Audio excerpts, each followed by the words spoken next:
Et c'est très riche de faire ça, ouais.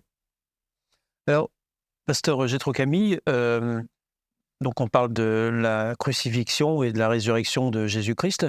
Alors pourquoi est-ce qu'à l'époque, on infligeait, la croix à ceux qui étaient condamnés à mort?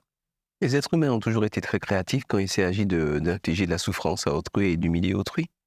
Alors, dans le contexte biblique, c'est particulièrement frappant parce qu'il y a un verset dans Deutéronome 23 qui dit Malheur, Deutéronome 21-23, malheur à celui qui a été pendu au bois. C'était à l'époque des Romains la punition des infâmes. Vous savez, la punition des irrécupérables, des tueurs en série, enfin des violeurs. C'était vraiment la lie de la société que l'on pendait. Et puis en plus, quand vous étiez crucifié, vous étiez nu et vous faisiez vos besoins sur vous-même. Enfin, c'est une situation extrêmement humiliante.